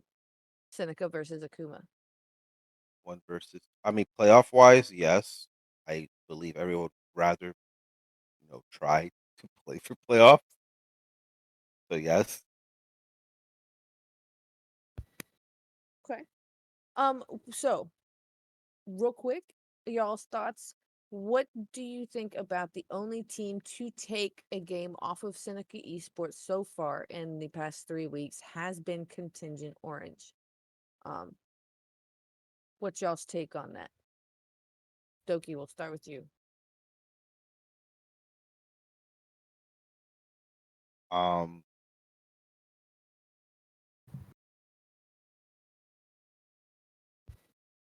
I don't really follow Diamond Plus It's League. okay. If you don't have an Let opinion, me you can just think. be like, I don't know.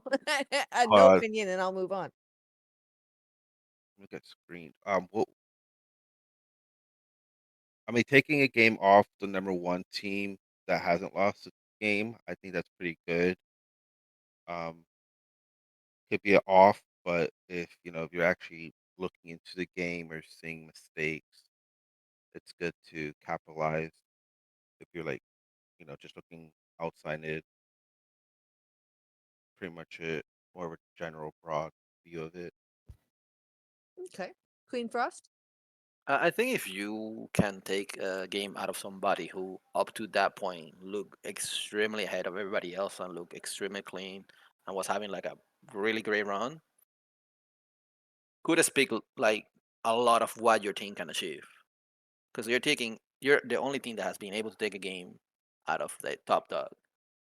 So with that said, it's like, was it just that they got complacent and just didn't play like they were playing before? Because they thought, okay, well, we're sailing through.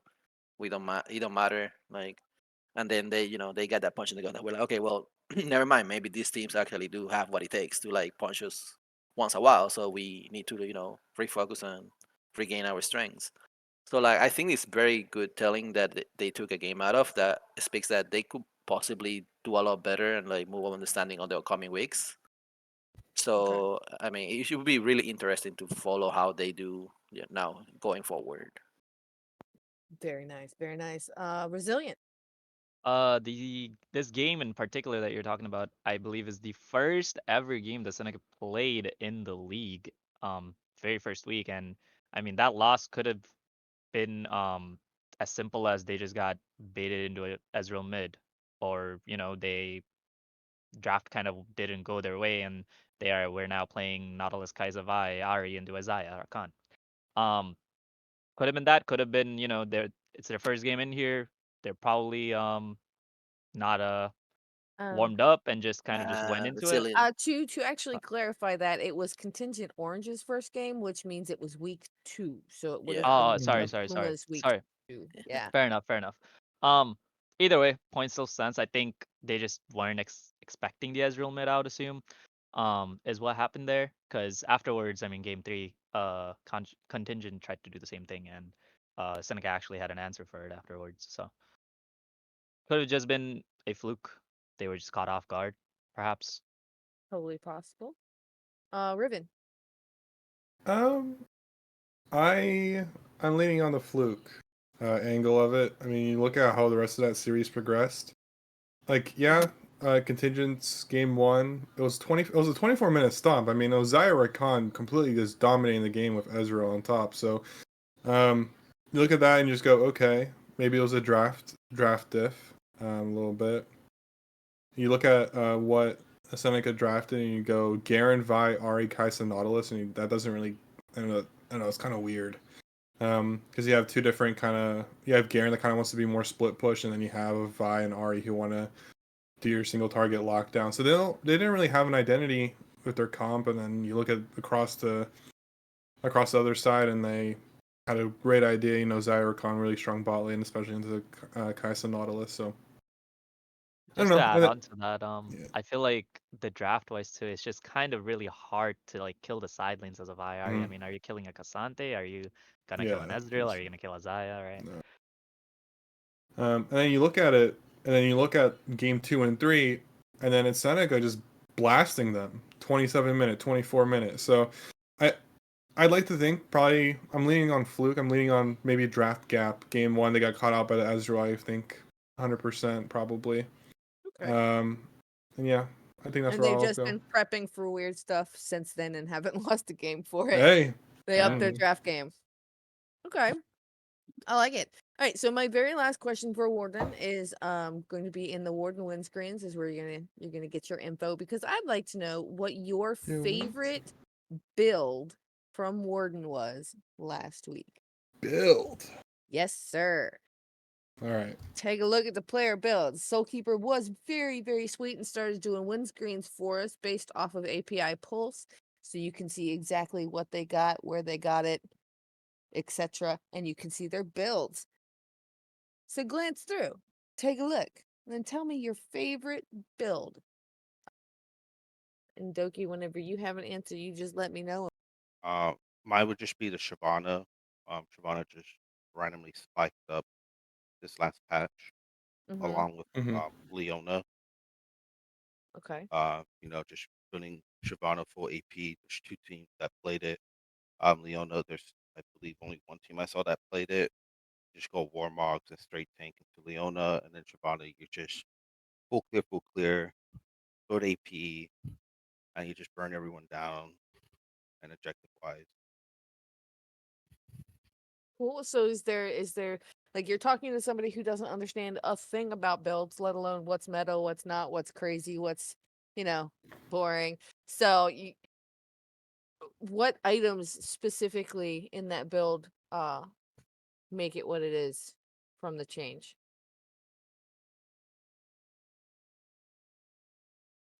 For Leona, it would just be like Warmogs and like just tank items. I don't really know what the support item for tank is called.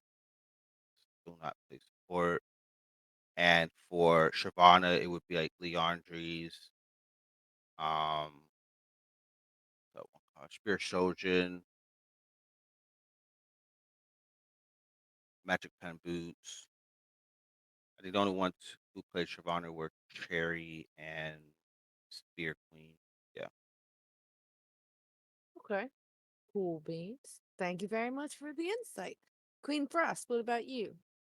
For me, what caught my attention is just because I haven't really seen this build pad, at least on my game, is the SAG for Seneca Esports with Mhm. the what's it called? What's the name of the item? The Redemption. Darcio and then Redemption.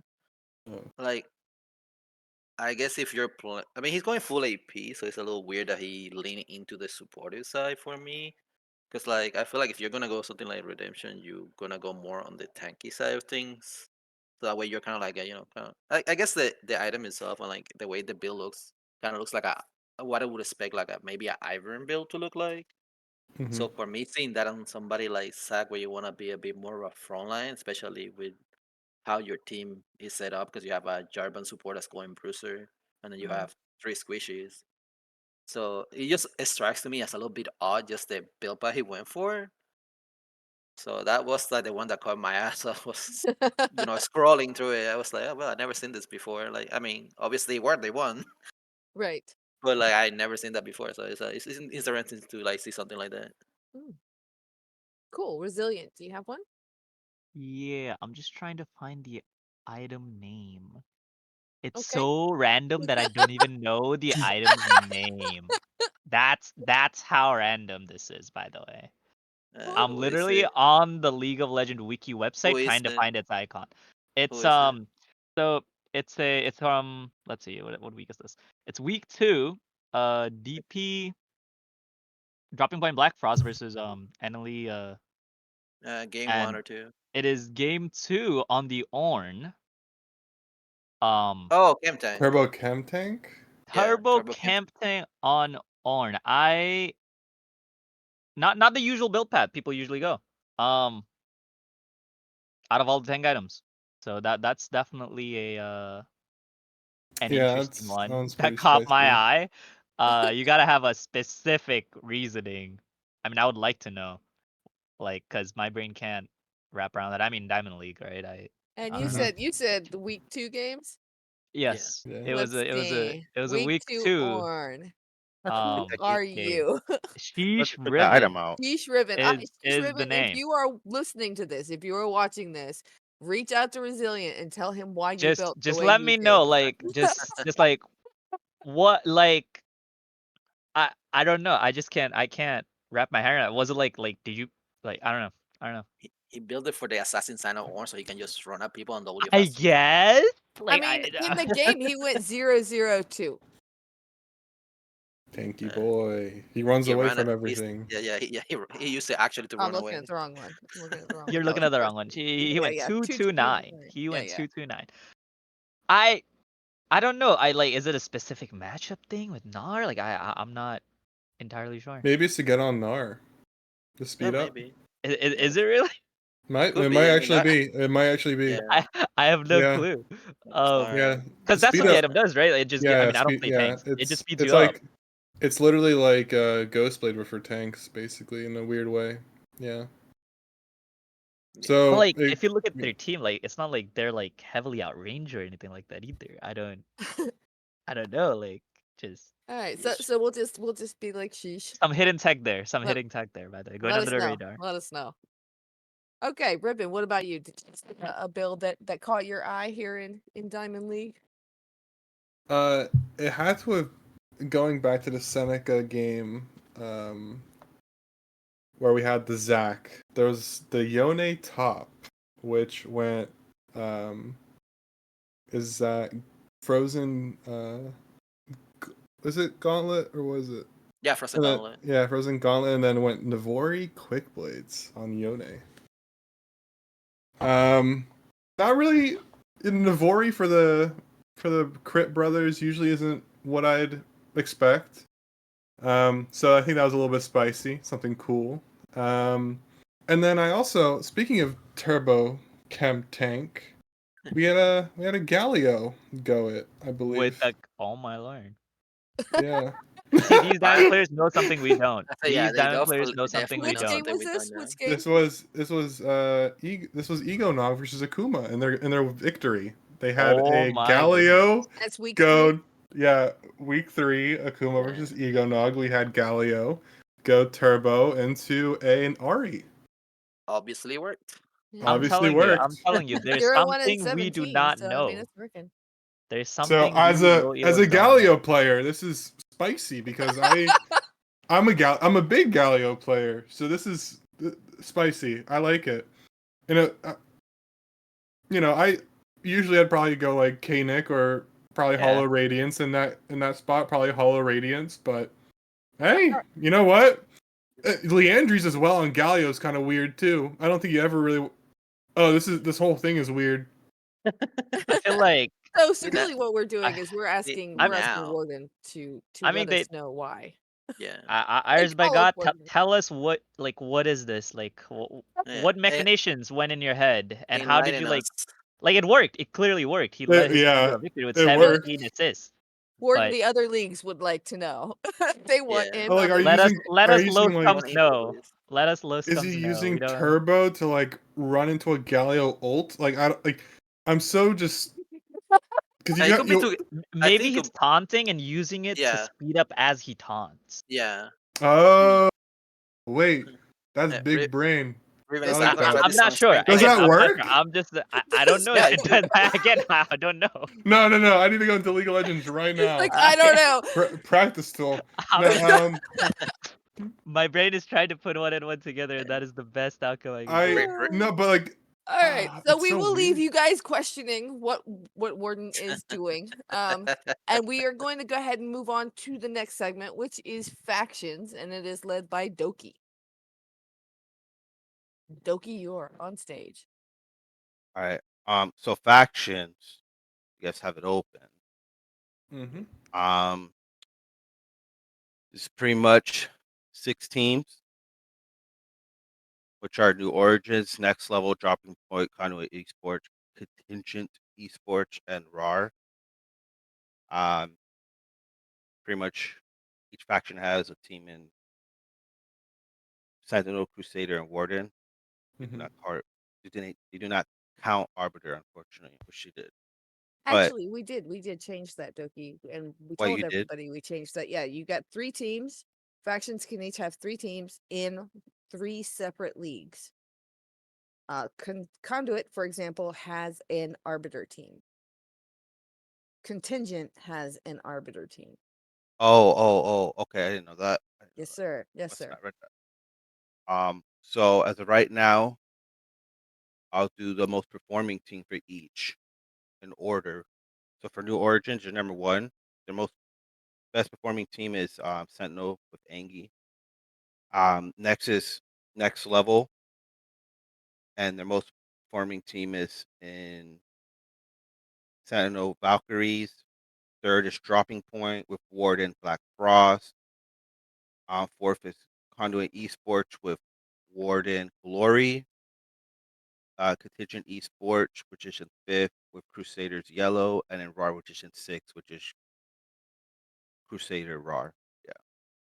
So that's their individual, like the org first and which team is better. But when you look at the teams, like which team is like the best overall, New Origin is pretty much winning with their Sentinel and Crusader both being top three. And then Contingent, even though they're fifth overall, they're actually second with their best performing team, which is very high. A few fun facts is pretty much New Origins Sentinel Angie team is having the most of all stats. So like they have the only pentakill. They also have the most destroyed towers at 58. They have the most power plates taken, which is at 36, and the most epic monster kills. Conduit, with Conduit Glory, they have the most epic monster steal, which is in Warden. And then Contingent Esports, Contingent Yellow, and Crusader, they have the most first blood at 5.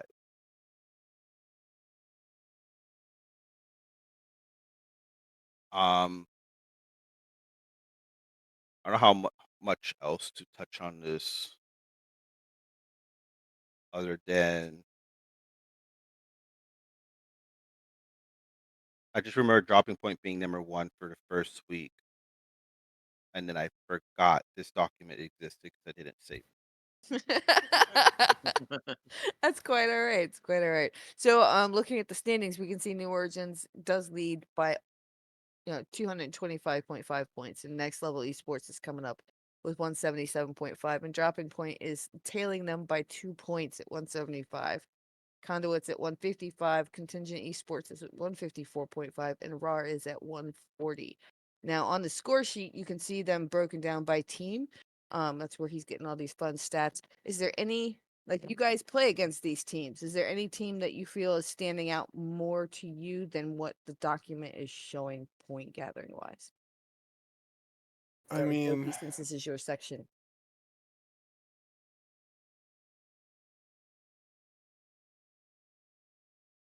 I'm sorry, say again. What? I said you I guys heard all like two play people against. talk. It's quite all right. I said, since this is your section, I just came up with a question for you because you ran out of things. I said, everybody in this channel, in this podcast, plays against these teams. So, looking at the stats of the faction wars for the team, is there any team that you guys have fought against that you feel actually stands out more, or less than what the standings in the faction war are showing? For me, I would say, I mean, Dropping Point is at what, third right now? Yes. There's a team that Expired Bandits is theirs, right? hmm Yes, Yeah, I expired mean, bandits. I would say the Expired Bandits will. I mean, it's just Expired Bandits went up against hard matchups the first 3 weeks essentially, but I think they will definitely bring up some points, and I'm pretty sure they'll go up more than third. But that's me being a Expired Bandit lover. I don't know. Looking at this, there's just a lot of teams that. I mean, looking at it from a Sentinel point of view, Angie, of course, doing really well. That'll be fun. I played against Roar Sentinel, and kind of they aren't doing too hot. So, yeah. dropping point Hellfire, of course, not doing too hot in Sentinel as well. They're currently on a loss streak, so they're going to be looking to bounce back. Maybe they'll end up picking up the slack in points. We'll see. Yeah, I don't know. I think Angie just, man, they're a team, so that'll be fun to see how they continue to do. Frost. Yeah, the only other team from my faction in this particular list is Conduit. Mm-hmm. And I mean, they've been doing really well on their side of the sector too. So I mean, I think they can input a lot more points into Yeah, their um. So yeah, that's the only one team that's on my league. I also seen Angie and Bare Minimum, like really two good teams for their respective Mm-hmm. uh I mean, league Angie as well. carrying, wow, 105 points on their own. Yeah, that's So, actually it's the most points too. mm-hmm. The So yeah, pentakill. 105 by oh themselves. yeah, Yeah. that pentakill gave them a lot of points. Yeah, but yeah, no, like A moo. they are like giving the points for sure. I just can't believe that Penta's the moo. We've talked about it for weeks now. It's been And it's it's been still 2 weeks. baffling. It's Still been 2 weeks. baffling to The everybody. thing is Yeah. though, a clip exists. They're not Well, releasing I it. need it. It exists. They're I not need it. releasing it. They're not Which releasing which it. clip are I still you need it. speaking All right, of? Doki, what do you think? So what's in front of me with the first 6? I don't really know, like, if it should be like higher or lower. Playoffs is going to be taken as well, right? Yeah. We have stuff for playoffs, which doesn't go in until playoffs. We have leaderboards, which can get you points, which, as you can see, are not in yet because Yeah. it's how you land at the end of the split. So yeah, we have a Like lot of right, stuff still to go in. yeah. I'm kind of waiting until the regular season's over and then trying to see what teams are in playoffs, and it's like, Mhm. okay, this is going to be a little more interesting Mm-hmm. because maybe you're like a regular season team, you know, and you win your number 1 or 2, playoffs occur, first round, you're just knocked out. It happens. And then Mhm. like a team that was like second or third, off the faction war standing, and they just slowly creep up to number 1. So Yeah. I mean, well, with the faction, you guys do have 2 whole seasons to earn points, so you are not restricted to just the summer split. You will be competing during the winter split as well. Teams may differ during the winter split, but the faction will remain. So, it does. You guys have a lot of time for your points to change up, for sure. yeah, Did for you like have? Sorry, go ahead. yeah, just for like the stuff in front of me. That's why I was saying it that way. But like, Mhm. I think maybe next season there'll be at least 3 extra ones. So I'm expecting at least 9 to 12, knowing a few orgs. Mhm. So that's going to be very interesting. And then it might just change up. Right. So Well, I look forward to seeing it. Mhm. Did you have anything else you'd like to bring up about factions? um, I would like something to say. not my end. No, someone else. Me. What's up, Ribbon? I will be playing spoiler. Those Sentinel teams. I'm watching you. Yeah, he has the new Galio build You too, know, so I he's don't ready. wanna I My don't question. wanna like, rain on anyone's parade, but technically if Crusader from Roar loses next week, don't their points go down? They just don't earn Oh, they points. just don't Yeah, earn they points. are points. Yeah. You Well, don't lose points for losing, true. but you Well, don't gain this is how you points. know I don't either. know how faction works. But It's quite alright. It's quite alright. but yeah, I mean, I'm guessing it also has to do with like standings, like how Mm-hmm. high you are on the standings. So So yeah, there is actually, if you're looking at the faction sheet, right. there is a tab that says point Oh, info. point info, yes. Yes, sir. And it will tell you how to earn points for your team, for your faction. Ooh, and in third place, okay, I see that. Even if you Yes. lose, you're Even if you guaranteed. lose. Even if you lose. Yeah, even if you lose, you're Oh. guaranteed to gain points. The only way you like absolutely do not gain points is if like there's an Wow, that's kind of FF. criminal. First blood being only Uh, 1 point. I know, right? Like, come on, first bloods are hard to It's get, alright. guys. It's alright. After the podcast, you can yell at Soulkeeper. He set up the points. Very, very Here's your bus. Uh. Just grab him by the collar. Why'd you make it 1 point? Yeah. As a person who loves first bloods, Yeah. why? My efforts are much I more. mean, if you really Right. think about it, though, there's a guaranteed first blood in every game. There is. Well, actually, There Yeah. is. 99.9%. If a Now team, that you just got to make sure that first blood is taken by you if you are in a faction team. Yeah. Otherwise, you lose that point into the void of nothingness. Mhm. we know there's if there ever is a game that goes 0-0 and the teams just look at each other and don't kill each other and just get the nexus somehow by Just split take I pushing or down. something, like I Eh, guess, but I don't think that will ever happen. Is the 1 minute games where you just go in and then take the nexus. Yeah. Hey, it's So- 20 minutes or less. That earns you 5 points. all I'm hearing is I'm going to the TD Bless chat and be like, "Hey guys, new mission. No Well, one dies. No one kill anyone. Win." First, Riven, you have to get TD to make a faction because you guys don't have one. You have 3 teams That in is crazy Arbiter to and me 1 that in you guys don't have Sentinel. one. If you had one Listen. team in either Crusader or Warden, you could be a faction and earning points too. Listen, I have to fly to Korea and talk to Toxin. Listen, That is crazy. listen, Toxin. I don't know.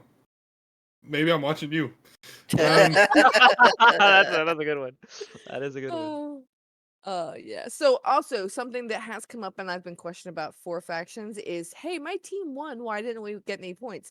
If you look here at the thing, if you won your game in 40 minutes or longer, you get no points for the win. Wow, what a Sorry. bummer. Mm. Your What a goal is to bummer. win as fast as possible. Imagine sweating for 40 minutes not to get any Right? points. Not to even get like a single Damn. point, by the way. Right, right. Incredible. Damn. I think these That's points are Hashtag rigged, speed run. guys. I know. We should boycott the point system. Okay, so Dogi, did you have anything else after that ramble of ours? I have a question to clarify. Hmm. You have 3 teams. Can one of them be an arbiter? Oh boy. Can RAR's team be an arbiter? Yeah, since you said something about factions, is it just the Yeah, flat and I above? mean, but here it's just 3 teams in different leagues. So this split, Okay. RAR faction has Sentinel, Crusader, and Warden.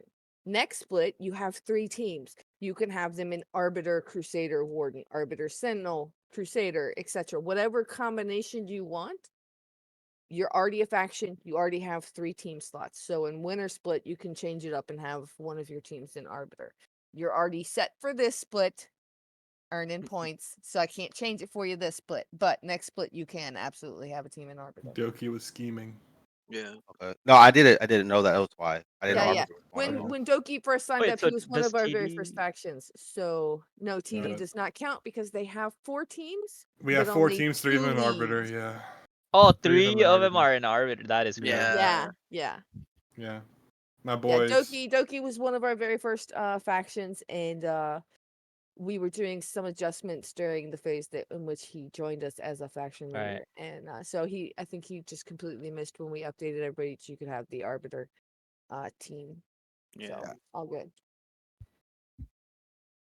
Yeah, we did it because I mean, as Soulkeeper just said that you guys couldn't hear, Doki was one of the main supporters for allowing teams to have an Arbiter team and just being able to rotate the leagues. So Oh wow, thank everybody you, Doki. should thank Doki for that because he did put in a very good suggestion for it. It's really That's how cool. it came about. Yeah. Yeah. Look, I'm just happy I get to play spoiler, you know. TD, we might not have a faction, but I can beat up on 4 of the faction teams. Yeah, and Yeah. you know how you can have your own. So I we'll like see. this faction. I'm gonna try and help them win, and then try to Yeah. deny faction I don't points like to this the other. faction. I'm gonna sabotage it. Yeah. Well, you gotta play on the ball to be able to sabotage a faction. So Of I course, look I forward mean, to That seeing is that true. higher level of This is play from all of you. listen, Just talking You about heard it here war. This is first. war right here. Right. listen. All I'm gonna say is, you know, I think Bless has a good shot of doing some damage in Sentinel. So so those Sentinel teams better watch out. Riven, you trying to make You a hear that? The faction? Sentinel You need faction. a Yeah, make a Crusader team. faction. Yeah, Yeah, yeah. I got you. I got we can make Raven gets Alright. a Yeah, 5 minute corridor level 1, game 1. Yeah, making okay. sure I get all the first bloods. Yeah. yeah. All right. So with that faction stuff going on, next we have up early MVPs and all stars. So I'm gonna go round table. I'm gonna ask you for your opinions. It does not have to be your league. It could be another league that you happen to be watching. It could be your league. But hook me up with who you think your early MVPs for next week and who you think are gonna be all stars. Do we want to go by league? Sorry, Or I was just gonna in call general? Riven first, but then Soul waved at me and completely threw me off. Well, Riven started talking anyway, so like. Hey. Yeah, way good. Um, Good. See, Riven, you knew. You knew. Riven already knew. All right. Um. Well, time to look through it. I guess question: did we want to do it? Did each of the hosts for each of the leagues want to do their own league, or did we want to just do all of them? in Do it general? however you want to. What I'd like to know is your personal opinion, whether it's in your league or if it's in another league that you are watching. I want your idea of who the early As- MVP or All Okay. Star for next week is going to be. Cool. I think it would be easier if everybody does their own league because we kind of are Mhm. more like involved in our league, so we know a little bit better about the players That's and who why the plays Yeah, and who for options sure. doesn't. there. That's why the So options there. yeah, You get to All pick right. which one you want to talk about. So, Cool. Ribbon, go. I will be choosing to talk about Sentinel. Looking at it, looking at the players as a whole, I think there's. I think in regards to All Stars, it's week 3. We're going to week 4. Looking at it straight up, it's All Stars are probably going to be between Blessed and Angie. I would probably say if we were to do a 5-man team, for All Star, I would probably do Barbaric Champion top lane, probably Sadness jungle, myself mid, maybe a little bit ego, but I think right now I lead all mid laners in kills, even though I've only played 4 games. And I think for bot lane, probably going to be Outrage, and then support, I'll put Physiology. I think that would be my all-star team if I were to choose right now after week 3. Mhm. MVP overall. This one's a little bit tough because I feel like most people would go and immediately point their fingers at Outrage. Currently doing crazy work on ADC. However, I don't value ADC that much. So it's very hard for me to pick an ADC for MVP because I feel like they are they're a result of their team doing well overall. So I'd probably early MVP would honestly probably lean towards Sadness. Okay. Either Sadness or I'd almost putting myself as MVP is a little crazy. I think it's probably Sadness. I think I'd probably put Sadness, and maybe I have a long shot me, and then I'd probably put Sadness, Outrage, me. If we Okay. were to do a 3 Mhm. 3 to look out for MVP, and then go from there. Okay. Resilient, what about you? Mine will be for Crusader, and if I remember correctly, Dog Davis was everyone's favorite last week. Yes. Because of how leaderboards went, and funny enough, I'm gonna say Northern Striker is gonna have my MVP, early MVP. He seems to be on all of the leaderboards, and a bit follow up on what Riven said about not caring about ADC, but the later half actually that ADC is a more team dependent thing. So clearly, some sort of Dark are doing something good for Striker to be at that spot. Mm-hmm. And funny enough, I'm just gonna say, I want to see Summons After Dark in my finals. Make it happen. Nice. Okay. Nice. Queen Frost? okay, I'm gonna take over Arbiter then because that's where I know most this player. Mhm. I think my MVP as of right now will probably be Sean Myung from Teen Siren. Okay. He joined the team mid split, but the amount of work he's been able to put for the team and how solid and how good he's been playing the games he's been playing just makes it to where like he stands out a lot. Like I know it's a little easier when like you're looking at a team that's winning, but like I think he's the way he's been playing and how he's been playing is still like really impressive, and he's putting a lot of work for the team, and that shows a lot of his stats on how the team is doing. I know he's also like a really good shot caller for the team, so he also like takes a heavy load of doing that as well. As far as my all stars, I probably go with a Hunter for Avalanche for top lane. He's doing an impressive work with the team. Again, another team that's winning, so it looks a lot better for them. But like he's been playing really well, and I think he deserves that shout out. For jungle, will probably be Toxic from Harmony. I think like he's doing an impressive work. Like him and his mid laner are playing really well, and they're like structured really well where everybody knows what they're doing. But like him and the mid laner are like the standouts for me on the team. Mid laner be Frost, the mid laner for TD Harmony as well, because I feel like him and Toxin together have been doing a really impressive work. And I think that kind of stands out on how well they're doing as a team and how well the team is playing. For ADC, I put myself personally. It was not an ego thing. I feel like it's kind of hard to like, Statement. yeah, because like it's easy to do good in a team that's doing good, Right. and doing good in a team that's not doing so good. I think it's like a statement of how Yeah. a player Yeah. like shows. So Yeah, that's the reason why I put myself in that spot, because I think like even if we're struggling a little bit and we're still trying to figure out that identity to like get these wins, I still have been performing day in day out. Mhm. So that's what I voted myself for the All I Star. And think. then Oh, yeah, go ahead. sorry. When it comes to ADC, just to even dive a little bit deeper on this whole discussion in regards to MVP talk and ADC, it's really like when you're on a really good team and you're playing ADC, it makes your life a whole lot easier. If you're ADC on a bad team and you're doing really well, that's a better indicator. Um, it's like I mentioned it earlier in the podcast, but that famous Gumayushi quote of being like ADC's the egg in the ramen. If the ramen is really good, then the egg doesn't stand out that much. But if the ramen sucks and the egg is really good, then the egg becomes a big like focal point of the dish. So you kind of you look at it that way, um, and like if you're an ADC performing really well on a bad team, then yeah, I'd say you have a good shot at being called like an MVP. But I don't know, on a good team, I don't think it's the same. Okay, Frost, you Uh, can continue.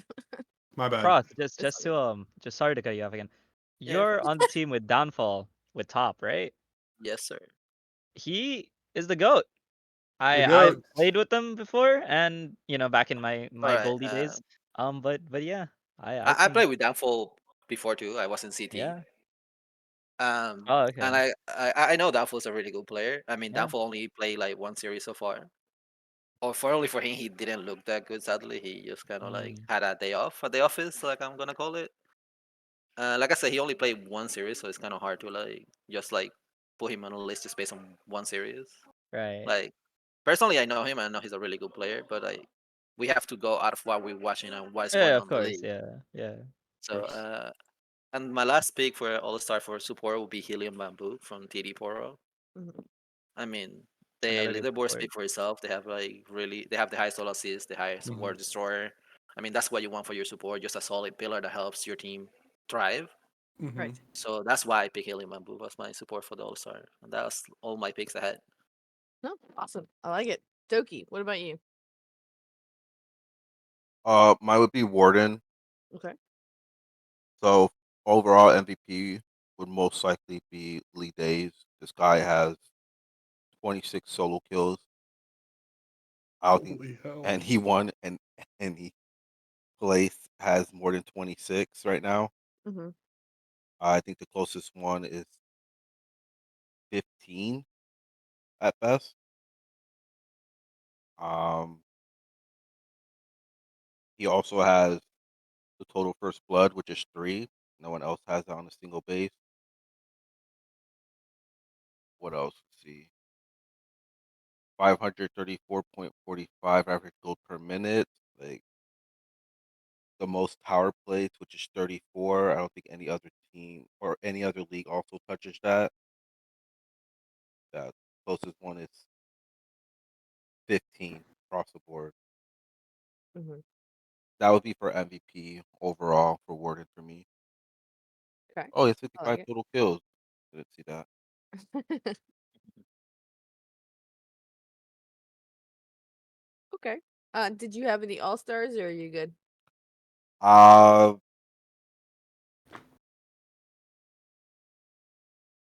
All stars for Warden. No, Okay. only No all biggie. star party have is no, no, Okay. All right. And with that, we no. will move on to the last section, which is community questions. These are questions that have been picked out of the mass channel messages for podcast questions from our LXC fans. So we're going to start off with Resilient. Do you have a sleeper player or team to watch out for? They do not specify what league, so you're open to take it to your league I'm in Crusader. 100% going to take it to my league because that is all I watch. But other but Haunted Glory is the team to watch out for, people.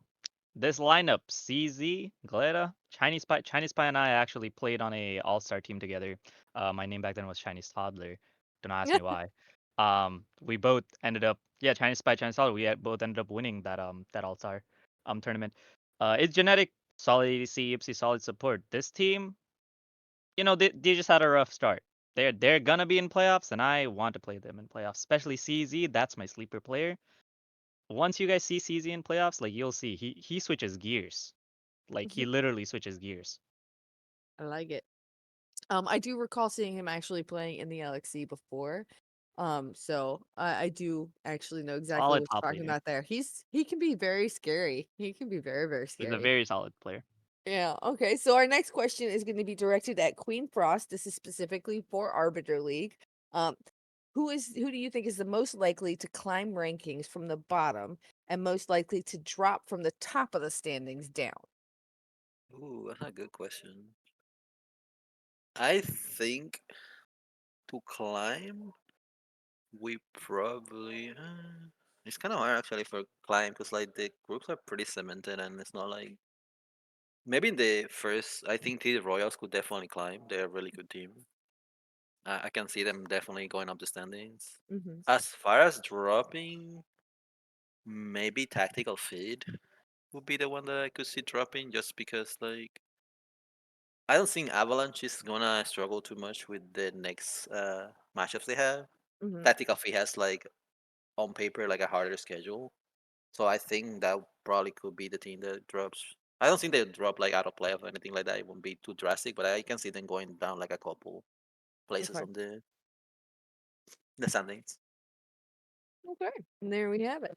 All right. So next question, Doki. Who do you think from the LXC this split, what player do you think may have improved the most?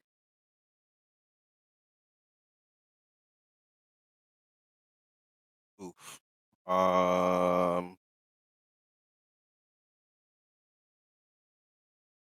don't really follow teams or be players individually. Yeah, it could be any player individually. Who do you think you've seen that's from like week one to current that has gone from maybe not so good at playing to they've really kicked it up and put some work in? I mean, not player wise, but I guess org wise would be TD. 'Cause they normally don't do well flat, but they're doing well right now. Okay. Um, for gold would be tactical feed, but I also have to agree with I think they might drop once they start playing against other teams. See how that works out. And Crusader, let's see.